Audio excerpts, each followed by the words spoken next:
2003, I moved to Silicon Valley. And my whole goal was to make it big in the dot-com industry. And I realized how tough it was. Actually, I moved there in 2001. The dot-com bubble burst that year. I was completely broke. I was sleeping on a couch. Was the only thing I could rent.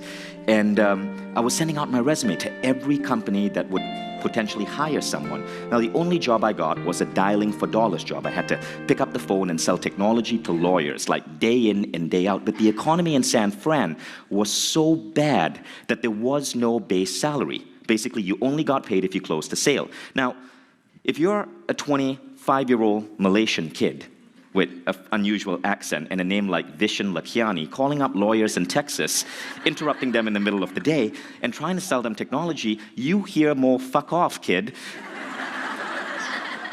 than you would ever expect in any career. So one day, after the 9th lawyer told me to fuck off, I basically went home depressed, and I decided to Google for help. So I Googled, why does life suck so bad?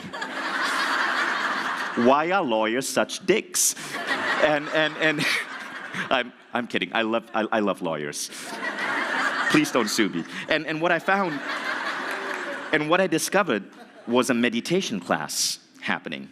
Now, that class was actually from a very early meditation program. It was called the Silva Method. Some of you might remember it. It was big in the 70s and 80s, and the class was happening in LA. So I flew to LA to attend the class, and I was the only student who showed up. It was really interesting. So it was a 2-day class. The instructor just worked with me in 1 day and taught me all of these different tools for building up intuition, for creative visualization, for connecting with people through energy.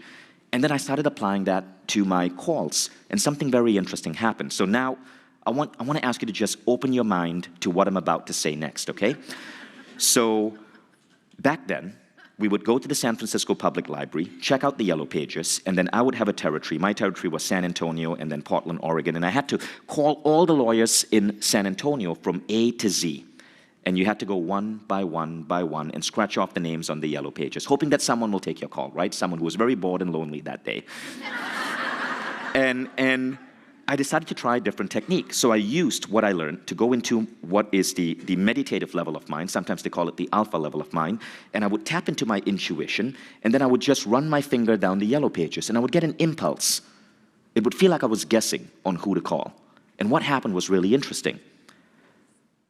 My sales doubled instantly. In 1 week, I doubled my closing rate. And then 1 month later, I started applying additional tools, this time using connection rituals and seeing the lawyer in my mind's eye before picking up the phone, blessing them, connecting to them the way you guys just connected to each other, and asking that if this is in the best interest of everyone concerned, then let it happen, right? Just setting that intention. Once again, my sales doubled. A month later, it doubled again. Before I knew it, in 4 months, I was promoted 3 times, shipped to New York, and made director of sales of the company. I was 26. And now I was all of a sudden running a team of men and women much older than me, because I was able to do so much more because of what I had learned how to use my mind.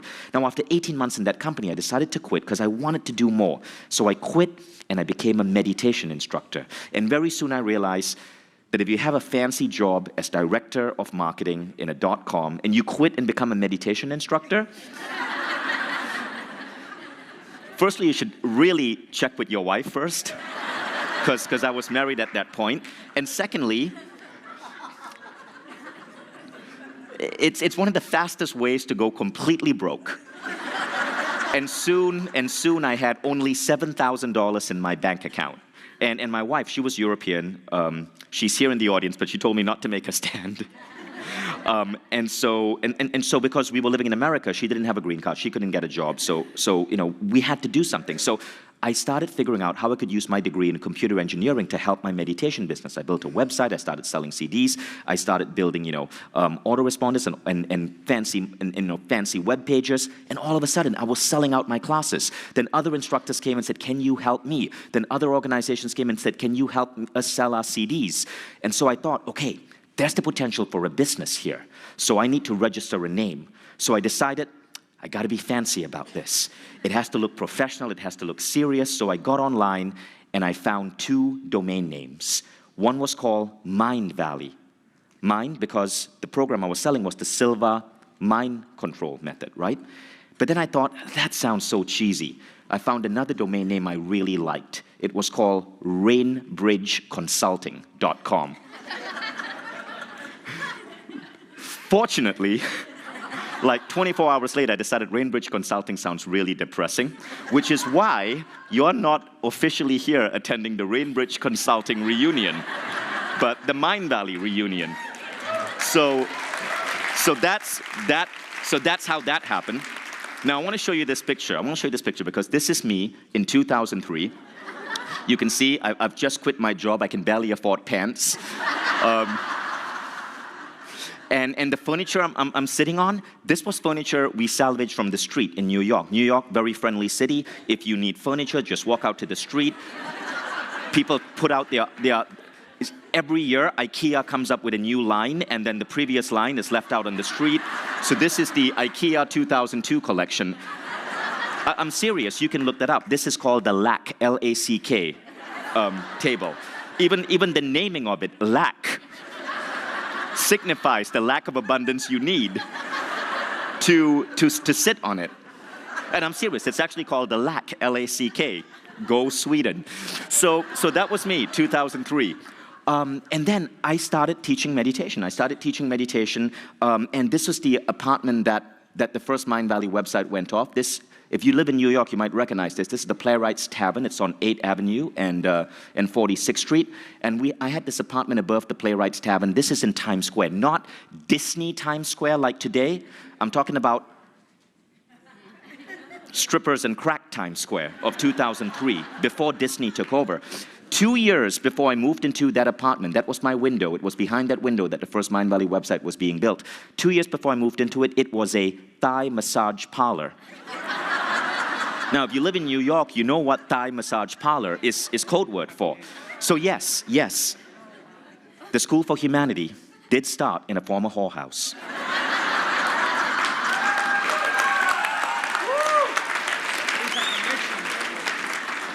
I love the fact that you guys are excited about that. That's incredible.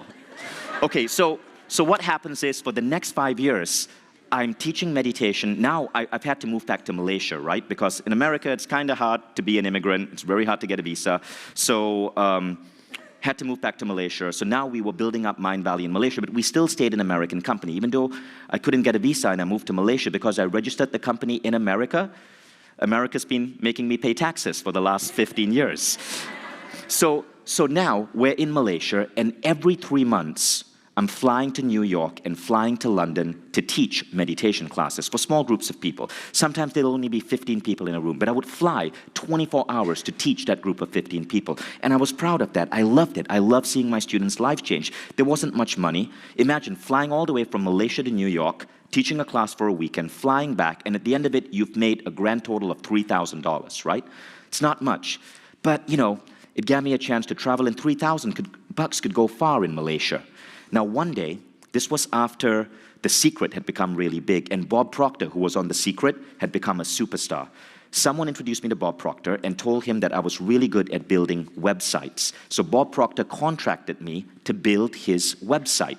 So I got to know Bob Proctor. He became an inspiration. And what happened was, in 2008, now remember, I'd now been teaching meditation for 5 years, not much money. I was further in debt than I would be if I'd never started Mind Valley and just stuck to a regular job. How many of you guys know that struggle, right, as a teacher, as a healer, as a coach?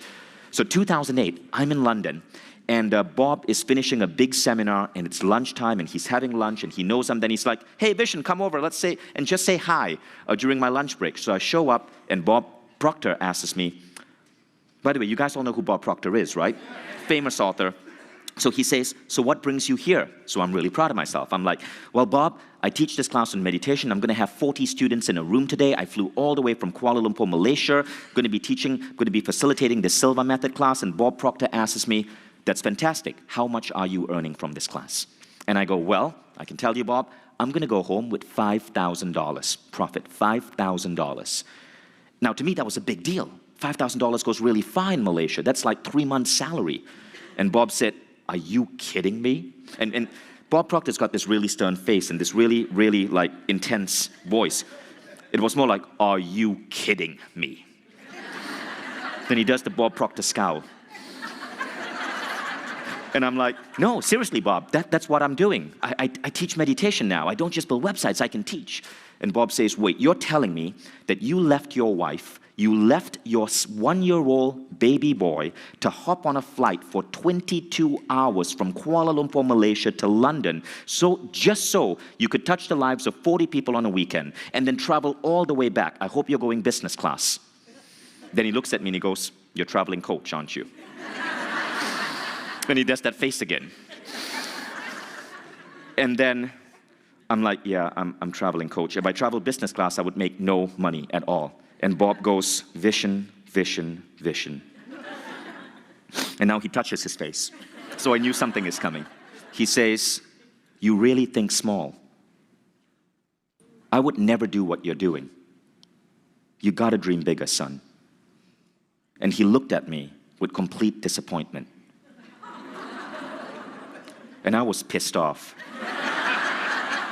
I'm like, screw you, mister. I'm the big deal guy in The Secret with your fancy suits and your awesome voice and your great smell, whatever cologne you're using. I like what I do.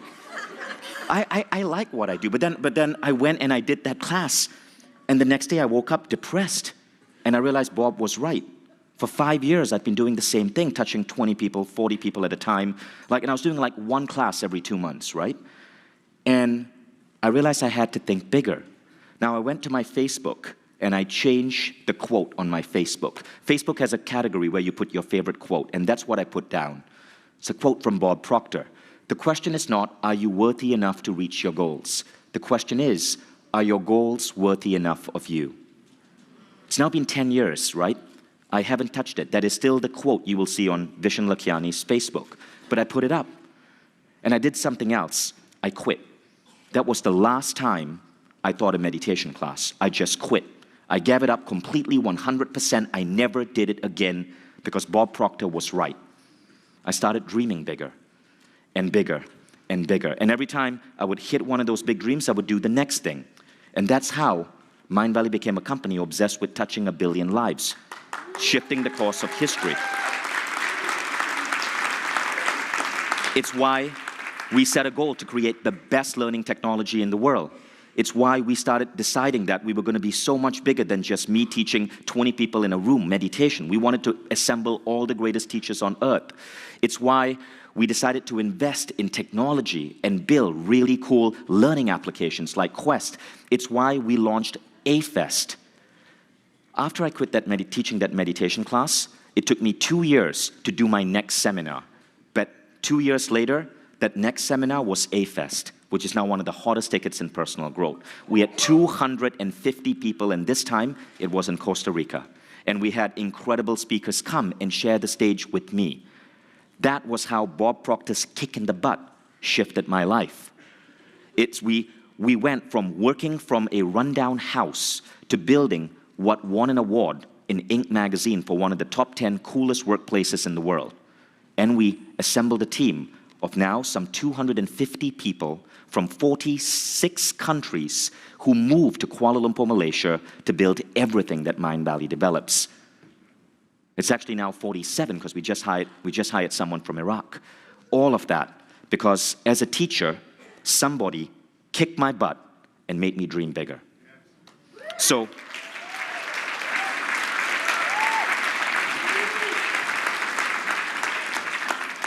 I went from building this up in a former whorehouse in Times Square to an Inc. magazine, one of the world's top 10 coolest workplaces in the world. And all of that was between 2003 and 2012, right? It was, my math is failing me right now, 7 years. And I believe that that's something that all of us should aspire to because the world needs teachers. The world needs people to spread these enlightened ideas, which I hope there's a lesson there for anyone here who's gone through that same struggle I've experienced. If you know what I'm talking about, raise your hand and make some sounds.